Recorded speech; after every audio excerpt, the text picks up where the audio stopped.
Okay, everybody, and of course, good morning to you again, and of course, welcome to it. Welcome to Exploring Buddhist Concepts, right here on the Era TT Radio. Of course, we do apologize for coming in a little late. Technology is like that. Sometimes we have little connectivity issues as we were experiencing today. Still not fully resolved, but we are going to go ahead nevertheless. This is where we are joined by Kasi Senghor, and Cassie experienced a little problem with getting in this morning, but I'm sure he will sort it out in a short. But we also have Andy Noel with us this morning. Andy, good morning. How are you? Good morning. I am well. Thanks for the invitation. I'm happy to be here. All right. Well, we are happy to have you here also, Andy. As I said, Cassie is experiencing a little problem, but I'll get him in a short. I'll work around that. So what I've decided to do is that we'll go ahead and we'll start with you, and Cassie will join us as we go along. All right, is that okay with you? Yes, that sounds good. Okay, no problem. Well, you go ahead in the meantime. So we welcome you and thanks for being here with us this morning. Okay, great. Well, good to be here again, and thanks again, Sir Charles, for the invite. And I hope this is beneficial to your listeners in some way.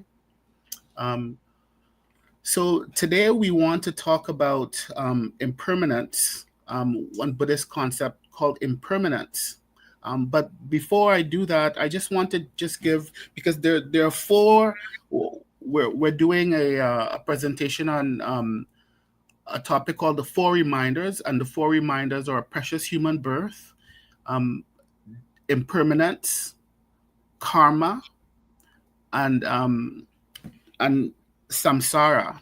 And so they all fit together. So I just wanted to in case some people weren't here for the first one, I just want to give a quick recap. I know time is short this time, but I still want to do that. So in precious human birth, we the root text says, first contemplate the preciousness of being free and well favored. This is difficult to gain and easy to lose. Now I must do something meaningful. So that's the root text. And then there's the commentary from that. And in the commentary, they mentioned about being free and well favored. And so being free and well favored, it refers to things like, being born at this time and not being like being born an animal or something like that, and being born with your sense faculties intact. So you can hear the teachings, you have good ears to hear, you have understanding, you're not mentally confused, you can speak the language, you're well favored, the teachings are available in the language that you speak. There are teachers around who are giving teachings, like the Dalai Lama and other great teachers who are giving the teachings. The teachings exist, so that you can hear them and contemplate them, and they could be of benefit to you and your family in some way. So those are some of the things. Those are some of the things that they talk about in terms of being free and well favored, the advantages and that kind of thing. Yeah. So just to recap that really quickly, because I know we don't have much time. So in terms of the teachings for today, I'm going to abbreviate them quite a bit, but the teachings today are on impermanence. And so the root text, I'll say the root text again, where the commentary comes from. The commentary would come from this root text. And the root text goes like this. So second, so the first one was a precious human birth, and this one is second. The whole world and its inhabitants are impermanent. In particular, the life of beings is like a bubble. Death comes without warning. This body will be a corpse. At that time, the Dharma will be my only help. I must practice it with exertion. So that's the root text where these teachings come from. And the word dharma means like teachings. The teachings will, I must practice the teachings with exertion. Um, so first we look at the precious human birth, how fortunate we are to be living in this time with the teachings around and all our sense faculties intact so we can hear and understand and that kind of thing.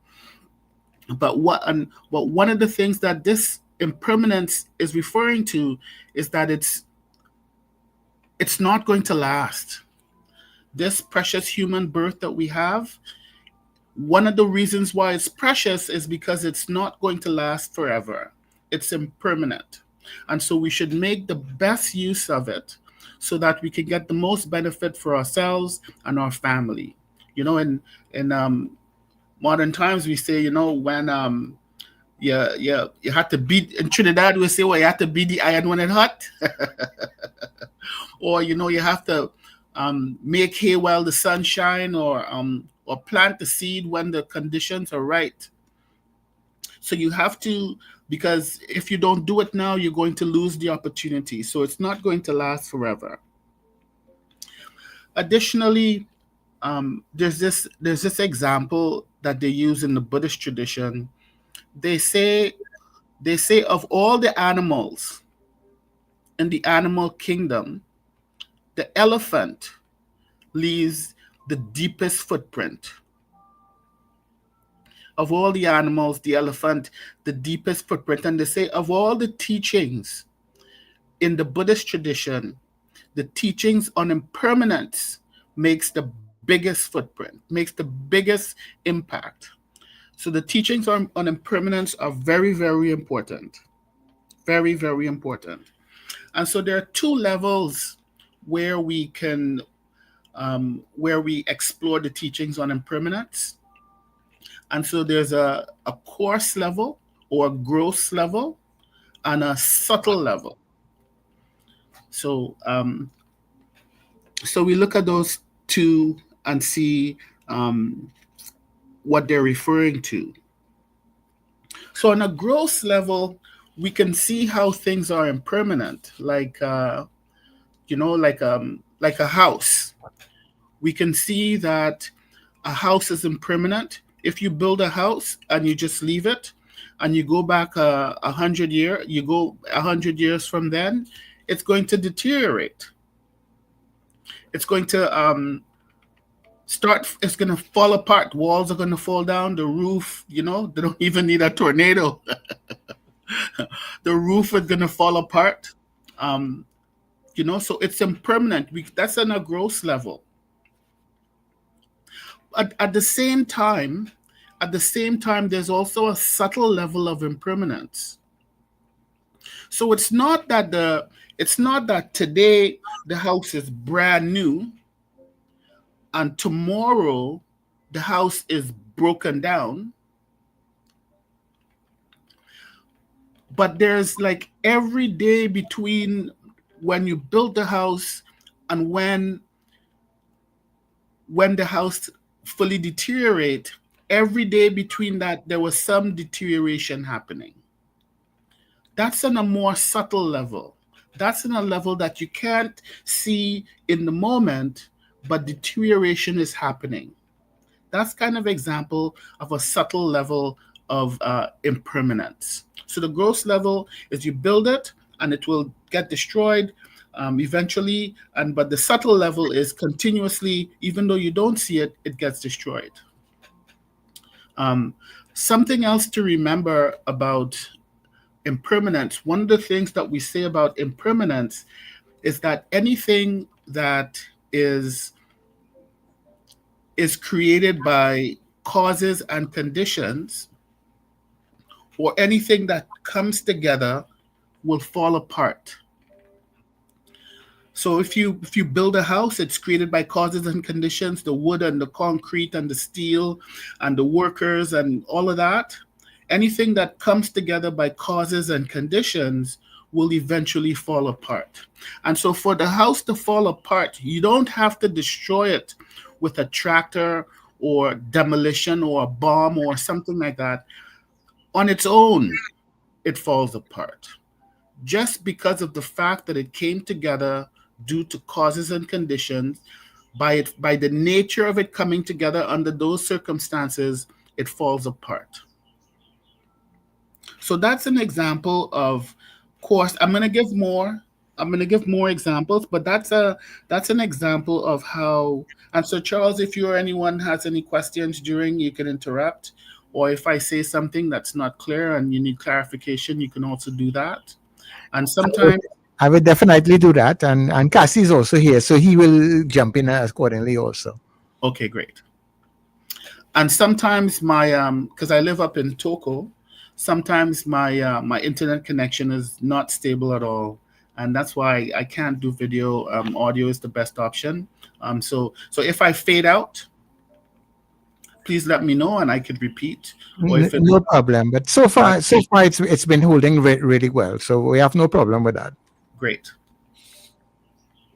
So just I'm gonna just give a couple other examples of impermanence. Um, Another example of impermanence is like, like with your thoughts, in I don't know, in 5 seconds you could have so many thoughts going on in your head. Sometimes we feel like, I think about something, I'm angry with this person, and but you're not always going to be angry with them. It changes. Some a friend might become an enemy.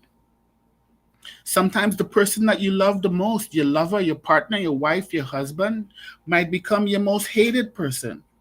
Today you love them, tomorrow you can't stand to see them. One time they look so beautiful, and a couple years down the road, you can't believe, gosh, I married this person. So thoughts change, feelings change. That's another level of impermanence. So these are things to make you contemplate impermanence, and then so that you can have a different perspective on it. I think a lot of what we say often in the Buddhist tradition is a lot of times when we make decisions or take action, it's because we don't look at the situation closely. We just see things and say, oh, that's real. We see a rainbow and we think, oh, that's a rainbow. Look, it's right there. It's real. It's a rainbow. But the rainbow, it's not only it's an impermanence. It's made up of these particles. A rainbow is made up of water droplets and sunlight. But you don't know that if you don't do the examination, if you don't think about it, if you don't it looks real, it looks permanent, it looks your thoughts. You're going to be angry forever, you're going to love forever, the house is going to last, your relationship's going to last forever, your car, your whatever. But it doesn't. It's impermanent. We could look at the seasons. In Trinidad, we have two. Well, I don't know now. Now in Trinidad, the seasons are kind of all over the place. But rainy season and dry season. In northern climates, they have spring, summer, fall, and winter, and the seasons change. Those are levels of impermanence again. That you can see in the phenomenal world. The day changes into night, mountains. So, where we have things like places like Saudi Arabia. Saudi Arabia has a lot of desert, and it has a lot of oil. You cannot get oil from a desert. You get oil from decomposed organic matter, little creatures, or some people say dinosaurs, I don't know about that, but little organic creatures. Or I think you get coal from trees. So at one time, where those deserts in Saudi Arabia, where they are now, at one time there were forests there, and lots of living creatures and animals and trees and that decomposed, and now they have oil or coal or whatever have you. So the nature of impermanence, it happens everywhere in the physical world. At one point, the sun, scientists say the sun is going to go out or explode or expand, and that would change too. So impermanence it's everywhere in our phenomenal world. Um, and the impermanence of beings. Everyone who has ever lived died. There is no one who lived 1,000 years ago or 200 years ago who is around now. Everyone who has ever lived has died. You contemplate that. You will die. You know, it's a it's a natural thing that happens to all of us. So human beings are impermanent. Um, even those powerful beings, like we would say, like the Buddha, or Mother Teresa, or or the Dalai Lama, or like the they or I'm not Christian, but um the Christian Bible says Jesus died. They said that he would come again. We'll see. I don't know, but even those powerful beings who had that spiritual attainment, even they died. So we know human beings are impermanent. We are all impermanent. Again, so these teachings are just for us to contemplate, to reflect, for us to make better decisions for how we live our lives, how we interact with people, whether we practice hatred or kindness, or anger or love. So these teaching, if you know you're going to die, then that's not a big deal. That person didn't say good morning to you, or that person, you don't have a relationship with that person anymore. The impermanence of those in positions of power, the king or the prime minister. Dr. Eric Williams died. Ronald Reagan died. Margaret. So you know nobody can hold on to it. um so so those are some of the, let me see what else here I can say quickly. The days, um so one of the things, a couple quick things just before I close here, because I know we finish at 45. So um in terms of human beings being impermanent, one of the things that we realize is that your you personally, your time of death is uncertain. You don't know when you're going to die. No, we don't like to talk about death much in Western tradition, but in the East, they talk about it a lot. In the Buddhist tradition, I think in the Hindu tradition as well, it's often contemplated, or we talk about it a lot because it's part of your existence. You're born, you live, and you die. And so we will die, and we don't know when it will happen. You could walk out of the studio or your house, and you could get hit by a truck, or there could be a, God forbid, a tornado, or some gang shooting in Port of Spain or wherever, and you die. And you don't know. You think you're going to live to go to your your your friend's birthday party next month, but no. So you don't know when it's going to come. So you should prepare. You should, in every moment, you should try to make right choices or good choices, so that the time of death you don't have any regrets, because you don't know when the time of death is going to come. It's uncertain. I just want to say this in closing, that impermanence is not all bad news. I know I talked a lot about the how things be, but it's not all bad news. But it is because of impermanence that we're able to live. If we were, if everything was permanent, so let's take the example of uh, um, I don't know, let's say 3 days. Let's say 3 days. So yesterday, today, and tomorrow. They're three separate days. So yesterday has already gone. Today is what's real, it's what's existing, and tomorrow has not arisen yet. So the only true thing that we have is today. Tomorrow and yesterday, they don't exist right now. And then if you take today and you look at this present moment that we have, where we're here talking right now, all the moments before where we were having all that technical difficulty to get on the radio, they're all gone. We don't have those anymore. And all the moments that we will have after we finish the broadcast, we don't have those. All we have is this single precious moment that we're speaking right now. The present, it's a gift. All we have is this moment. But even if you look at this present moment has those same three parts. The present moment arises, and then it abides, it comes into existence, and then it falls away. So the only thing so nothing is permanent.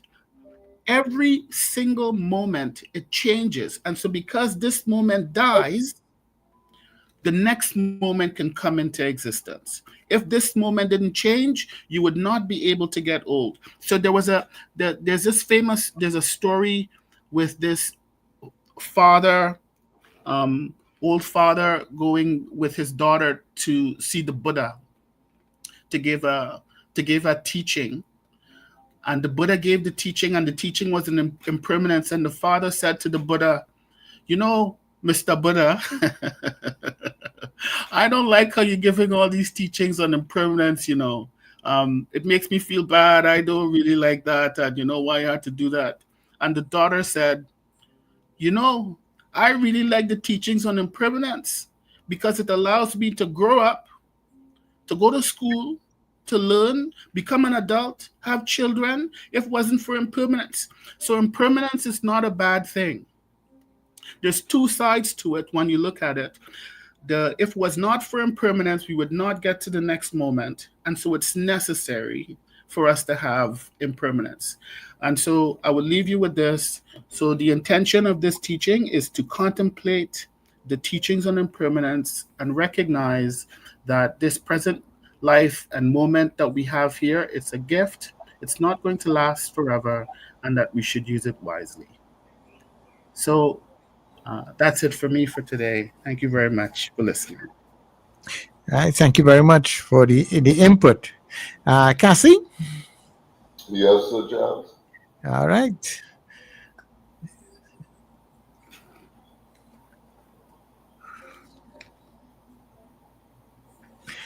Cassie, are you hearing me? Andy has Yeah, finished his yeah. presentation. Um, What, what would you like? no, but at this point in time, Andy has just finished his part of the presentation. So I it's all yours from here on in. All right then. Well, we can practice a meditation on impermanence. If we so desire, I am all for practice every time. Andy referred to um, current situations, the past, when we were trying to get on, the present, now that we are on, and the future when we put this program to rest.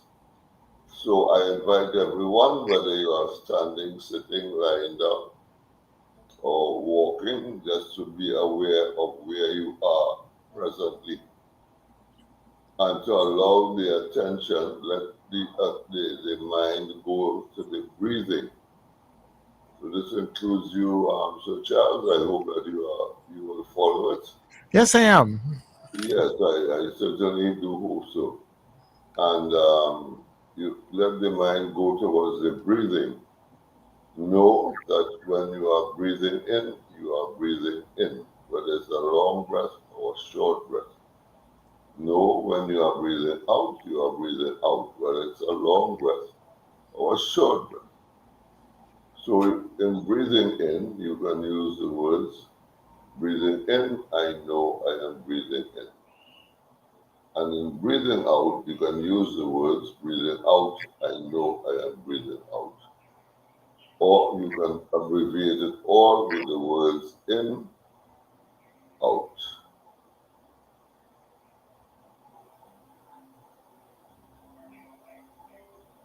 Where the impermanent section of this brief meditation comes in is in that after a while you simply allow whatever arises to come up in the mind. And if you are capable, just have a look without judging at what arises. Sometimes nothing comes up. Sometimes many things come up. Sometimes the things come up that you can certainly have a look at. So whatever it is, don't make it a fuss, don't make a judgment of it. Don't try to hold on to it, don't try to push it away.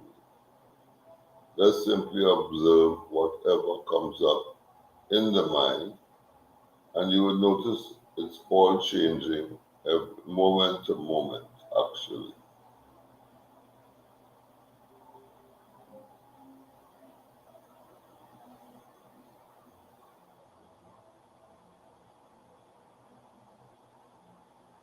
It's changing moment to moment because you are not holding on to it anymore. Like, like if it's like we might usually do.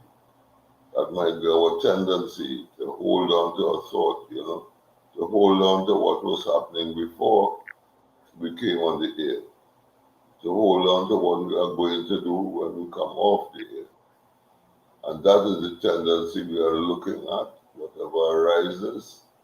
It may have nothing to do with that, of course. It may be about the weekend to come. It may be about planning something. Whatever arises, just have a look without judging, without comparing.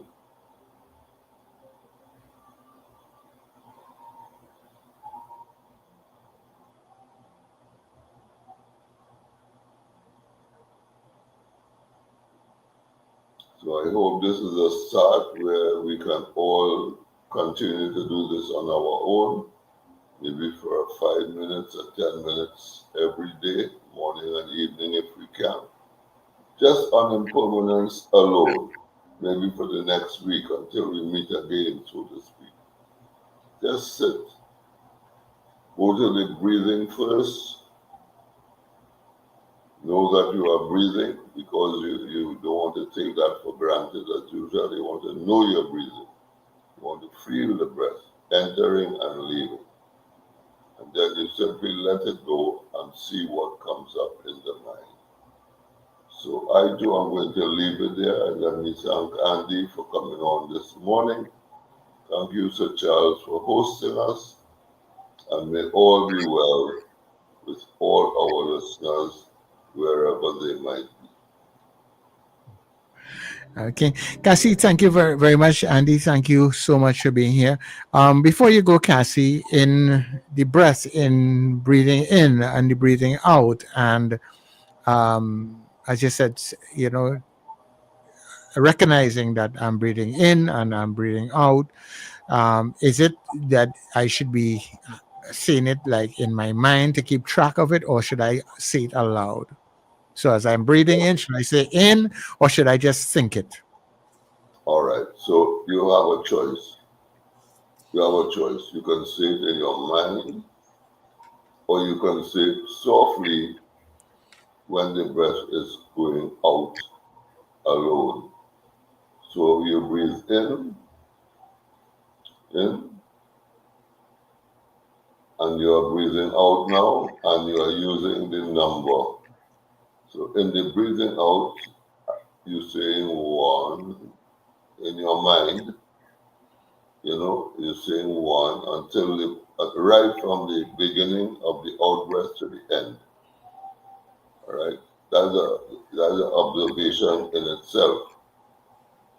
Okay, or you can use the in as one. When you are breathing in, you say one, and when you are breathing out, you say two, whichever one. The thing is that you are going to 10 and you will stray. There's no maybe about it. You're going to go into all sorts of different bypaths and valleys and alleys and lanes that you may not even have thought of. The thing is that when you notice that, to come back to one. What we say usually is that when you notice it, you are back in the meditation. When you notice that you have strayed, you are back in the meditation. So as soon as you notice, hey, I'm counting again, or like my mind gone astray and I'm thinking about a loaf of bread, or feeding the dog, or a nice piece of music, or what have you. As soon as you notice it, you come back to one and start all over again. You can choose to go to 7, you can choose to go to 10. Well, we wouldn't even consider 21 just yet if you are a beginner. So you can count to 7, you can count to 10. But let me assure you that it is quite natural, quite normal for us not to reach 7 or 10 because of the strained mind and the tendency which we have had from birth and for many lifetimes to just allow the mind to go where it wants to. And what we are trying to do is to get the mind to do what we want it to do. Because this is our first practice called shamatha, or calming the mind. Thanks for the question, Sir Charles. I'm sure it has helped not only you, but other listeners to get more clarity as to what you do when you sit upright, feeling your feet on the ground and with the spine straight up. Okay, thank you very much, Kasi. All right, so that's where we're going to leave it, people. This has been Exploring Buddhist Concepts. May I be filled with loving kindness. May I be well. May I be peaceful and at ease. May I be happy. May you be filled with loving kindness.